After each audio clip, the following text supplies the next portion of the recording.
My name's Andy, and this is a little bit of my story. I am a husband, I'm a dad, I'm a university graduate, and I'm also a reverend.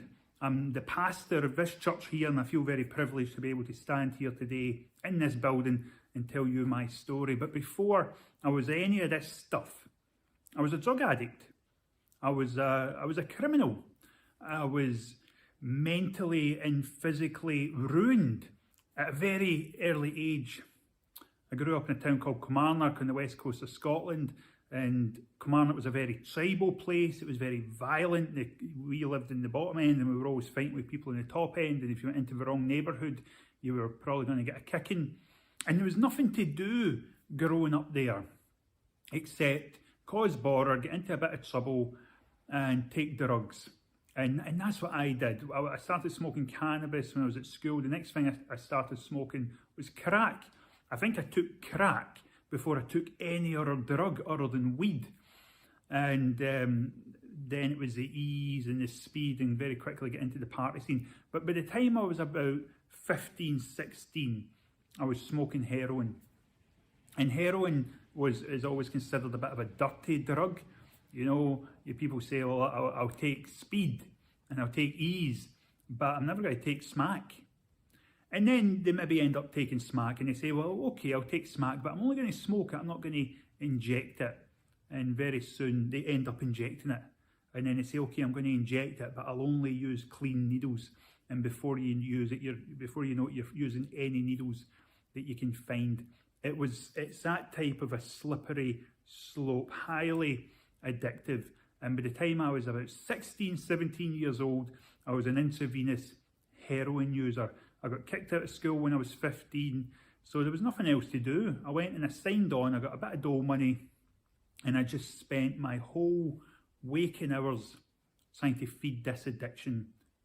And that was my life for a little while. And it was miserable. It was okay at first, it was a bit of fun at first. Even taking the heroin, you know, it was a little bit naughty and a little bit secret. But eventually, it got a grip of me. And I realised that I was just another junkie. And that had become my priority. Getting this drug became more important than the relationships with my family, the relationships with my friends, any potential prospects for the future. All just went out the window. All I wanted to do was get up, get money, so that I could get this drug. And that was my life. And that led to some horrible stuff. My best friends, most of them have died. They would just overdose. You'd be out one night with somebody you'd be using, somebody would overdose. And it would be like, what do we do now? Life-changing thing. Nothing for it. You just got out the next day and go looking for more drugs. Got involved in crime, got involved with the police. And mentally and physically, I just ended up getting kind of wrecked. I remember my mum asked me to leave the family home because she couldn't trust me. She didn't like my behaviours. And I sofa surfed for a wee while. I remember one day in particular, I remember waking up and I think I had been using drugs the night before, and I might even have been a bit drunk, and I just remember waking up and I woke up on my friend's couch and I had been sick during the night and I'd almost choked on my own sick, and it was sort of on my sleeve, and it was just a bit dirty. And I woke up and I just pulled my shoes on, left his house, stumbled up the town, went to the sheriff courts and went in because I had to appear before a judge that morning. Standing there in my dirty clothes, sick on my sleeve, just looking like an absolute wreck. I don't remember why I was at court. I don't remember what decision the sheriff passed down. All I remember was at some point he said to me, I don't want to see you here again, but I fear I may be right, because if you don't change your ways, you'll probably be dead before your next birthday. I remember him saying that. I don't really remember why he said it, but it's probably to do with the fact that I had turned up for a court appearance in filthy clothes, covered in sick, just looking like a washed up drug addict. He saw something in my situation that I was sort of blinded to. And that was the way I was just blinded to my situation, just kept on moseying through life, trying to get money, trying to get out of crime, and bit by bit things got worse. My mental health got worse, my physical health got worse, my relationships around me all started to deteriorate until pretty much I was just isolated. And the only thing I lived for was getting this drug. After a while of this, I started to get very anxious. I started to get quite paranoid, and some people who were close to me got in a lot of trouble. Some of my close mates got sent to prison. Another one passed away, sadly, through drug use. And I owed some people money. And I had a bit of a moment of clarity, and I thought, I want to get out of here. I want to leave this town. I want to get away from the people that I owe money to. I want to get away from all the anxiety that I've got. I don't want to be looking over my shoulder anymore. And I'd heard about Teen Challenge, a Christian rehabilitation organisation that would get people off the streets and they'd go away. And some of my family members had been to Teen Challenge. So when I had this moment of clarity and thinking, I want out of here, I thought, I'll go to them. So I sought out Teen Challenge Kilmarnock, and I started going to a couple of meetings, and I spoke to them about getting away, and they organised for me to go to Wales. They had a men's centre down in South Wales, and I thought, that's what I'll do. I'll go down there for about 3 months maybe, maybe get a detox, maybe put some weight on, and then come back near to home and just carry on with my life. And the day rolled around when it was time to leave, so I went up to Glasgow bus station, got a bus down towards Wales, and that was me leaving Scotland, something that I never thought I would ever do. Halfway on this journey, my bus made a change in Birmingham bus station. I'd never been to Birmingham before. I'd never been to Birmingham bus station. So I got off, I changed buses. By this point, I was starting to rattle a little bit. I was starting to have withdrawals. I had been on the bus for hours. And I got off and I used the toilets and I moseyed about the bus station waiting on my connection. And something happened. I ended up missing my bus. And by the time I'd realised I'd missed my bus, it was too late. It had already left the station. And I realised I was stuck. I went and spoke to one of the people who worked there, and I said, I'm trying to get to Wales. Can you how do I get there? When's the next bus? Can you swap my tickets for me, please? And he says, no, that was the last bus. And we don't swap tickets like that. Your ticket's for that bus. You can't swap it now for a later bus. Sorry, you'll have to wait till tomorrow and buy another ticket. And I'm sitting here, starting to rattle, not a penny in my pocket, with a bag of clothes, and I'm thinking I'm about 6 or 7 hours away from where I need to be. I'm about 6 or 7 hours away from where I just came from. I thought, I'm stuck. There's no way I can spend the night in the bus station rattling. I'm going to have to just get out to a motorway, stick up my thumb and try and get a lift back to Scotland. And I just stood in the bus station and I had a bit of a panic about it. And then, perhaps for the very first time in my life, I prayed properly. And I just said, God, if you're real, if you want me to get to this place, if you want me to get off the drugs and do all the things that I've heard you do, then you're going to need to make it happen, because I'm stuck here. And if I can't get where I'm going, I'm just going to go out, try and get some drugs and start making my way back to Scotland. That was my prayer. Very quick, very fleeting, probably not as thought out as that, but that was the prayer in my heart. About 5 or 10 minutes later, somebody came up to me in the station, tapped me on the shoulder, little tiny woman, and she just said, are you the young man that's trying to get to Wales? And I said, yes, I am. And she says, here's a ticket. There's a ticket for the next bus. The bus that you were getting isn't going, so this bus will get you to a certain place, and there you'll have to get another bus. And this woman had put this journey together for me so that I could get to where I was going. And I didn't know who she was. I never even got her name. I didn't know how she knew about me, but she just gave me the tickets, told me where to change, and off she went.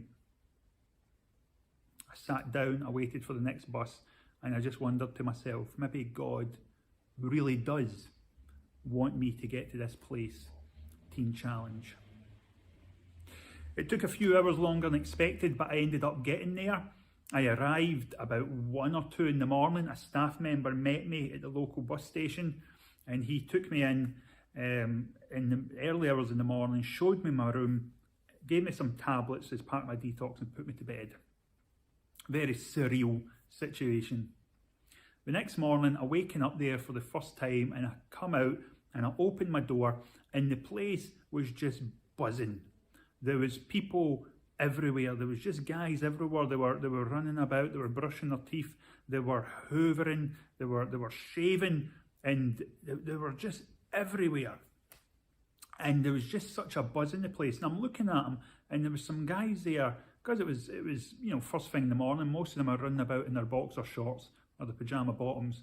Most of them had tattoos. Some of them were really heavily scarred through years of violence and drug abuse and abusing their own body. You could tell some of these guys had had a really hard paper round. But so many of them looked happy. They looked healthy. They were more scarred and had more wear and tear on them than I did, but they looked a whole lot healthier than me. And I was standing there, I was 6 foot tall, 9 stone, all my bones sticking out because I was so skinny. And I was looking, thinking these guys looked a million quid. And as I was just standing there at the door to my room, some of them obviously saw me, realised I was new, came up, welcomed me, and they were just so welcoming.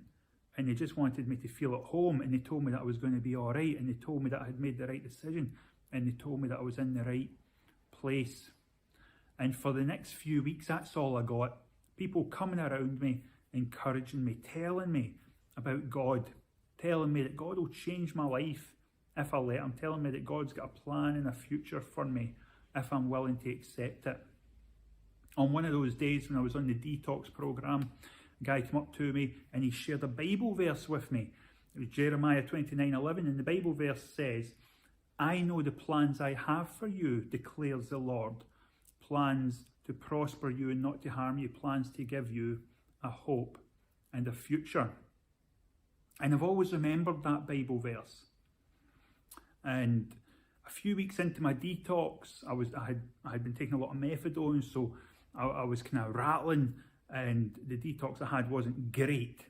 So I remember one night just sitting in my room, and I was rattling, and I was just anxious, and I didn't know what to do. I didn't know if I wanted to be there. I didn't know if I should leave. The temptation to go and score was really strong.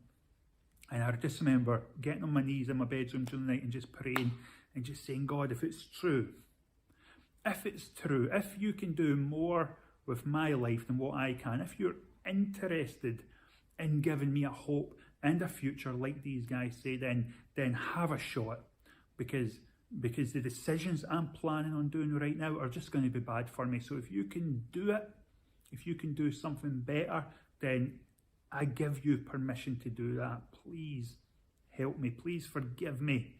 Please change my life. There was no flashing lights. There was no angels blowing trumpets. But in the few moments after saying that prayer, I felt different. I felt calm. I felt, dare I say, peaceful. And I just had a sense that things were going to be all right. And I stayed. My plan was to be down in Teen Challenge for 3 months, put on a bit of weight, get a bit healthy, and then go out and just get on with my life. I ended up being there for 3 years. I completed my detox. I overcame the physical addiction of drugs, and I started to change. The way I thought about people started to change. The way I felt about myself started to change in the world. I read the Bible, and I chose to believe that what I was reading was true. I started praying every day, and I chose to believe that my prayers were being listened to and would be answered. I chose to believe that all this God stuff was real. And the more I did that, the more I felt different. Where I used to be angry at the people around me because they had a better life than me. I stopped being angry. Where I felt ashamed and bitter towards myself for the decisions I had made, for the person that I'd become, I stopped feeling that way. When I looked out at the world and felt dislike for it, I started to feel hopeful and started to look forward to being a part of it, to having a more normal life. Something in me, the way I felt and the way I thought, was changing. But there was one thing that wasn't changing, and that was what I can only call the mental addiction to heroin. You have a physical addiction, but there's also a mental addiction. And I had got over the physical addiction. I was feeling fine, but about 6 months in my head, I was still a junkie. All I wanted to do was use drugs. Whenever I slowed down for a minute, whenever I stopped thinking about what I was doing, all I was thinking about was getting drugs, buying drugs, how good it would feel now if I went and got some drugs. And that wasn't going anywhere. And I knew that if I left this place before fixing that, before doing anything about that, that I would just end up falling back into the same old pattern. The mental addiction was so strong. And I spoke to the counsellor who was there, and I spoke to some of the staff members who were there, and I said, this is how I'm feeling, and I can't seem to get through it. What do I do? And one of them just very confidently just said to me, well, you need to be baptised with the Holy Spirit.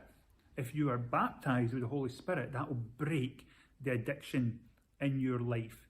And the man gave me, he gave me some Bible verses to read about the Holy Spirit.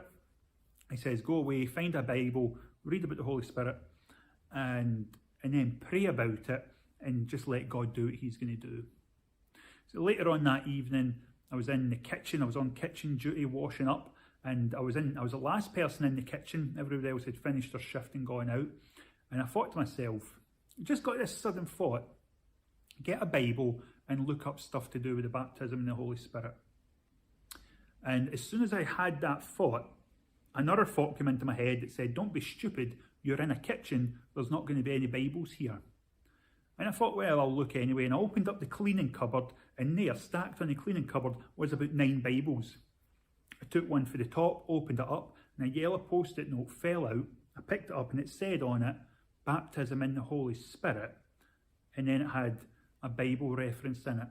And I thought, maybe this is for me. And I opened the Bible at that reference, and I read about the baptism in the Holy Spirit. I read that it was a gift from God. I read that it was the power of God being given to our lives, not just being forgiven by God and being saved, but something extra to give us the power to live free from sin and addiction and all that kind of stuff.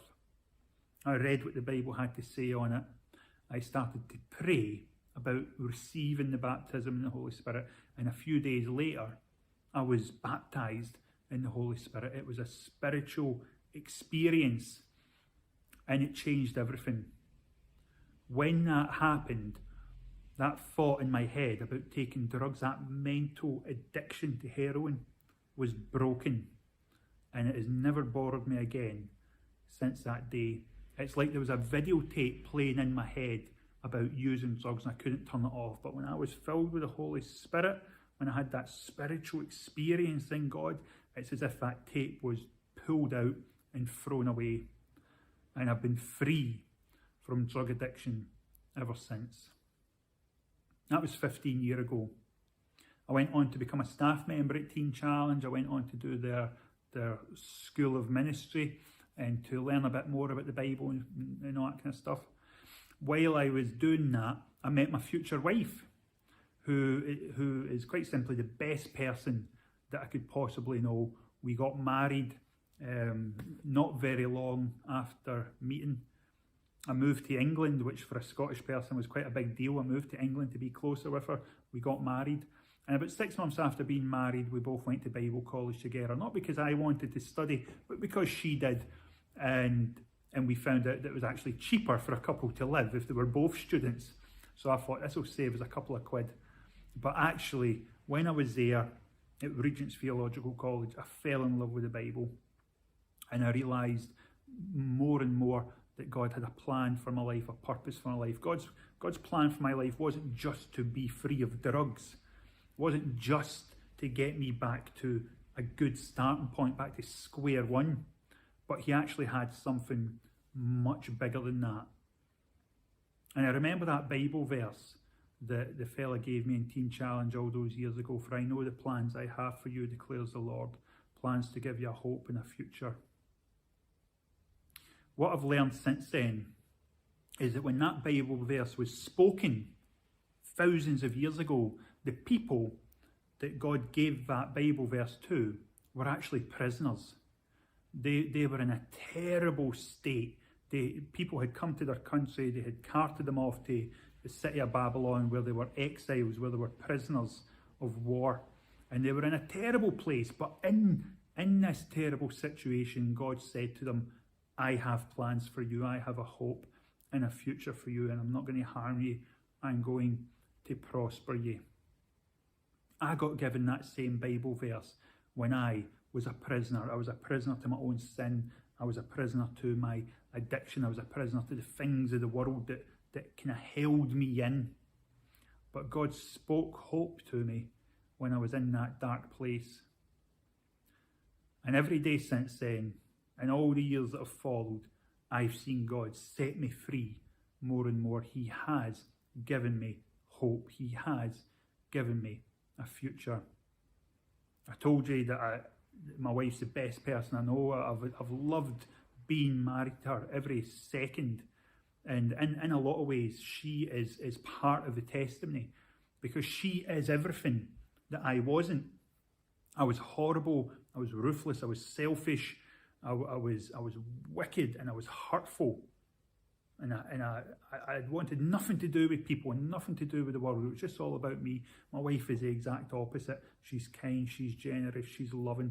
And it's as if God just gave me this person who represented everything that I wasn't, but the things that I was slowly becoming. We've been together 11 years. We've got a beautiful daughter. And in that time, we've continued to study theology, and we've become ministers in the Elam movement. And it's my pleasure to be able to serve God as a pastor of a church. And again, it's just such a picture of how he turns things around. I used to damage every relationship that I ever had, but now God's positioned me as a shepherd and a leader of people. I used to be untrustworthy, but he has trusted me with a part of his church. God has turned absolutely everything around in my life, and he spoke to me, and he broke into my life, and he started bringing change when I was a prisoner, when I was in my deepest, darkest, most broken place. That's when he spoke hope, and that's when I took hold of it. And I don't know where you are today. Maybe you are a prisoner of your own making. Maybe you're in a place of darkness. Maybe you have got absolutely no hope for what comes next for you. I want to just read that Bible verse again. I know the plans I have for you, declares the Lord. Plans not to harm you, but to prosper you. Plans to give you a hope and a future. It doesn't matter where you are now, how dark or how difficult your situation. God has a plan for you. He has hope for you, and he will absolutely turn your entire life around if you let him. Ask God where you are in the next few moments to make himself known to you. Ask him if he will turn your life around for you, and give him the chance to do that. Thanks for listening. God bless.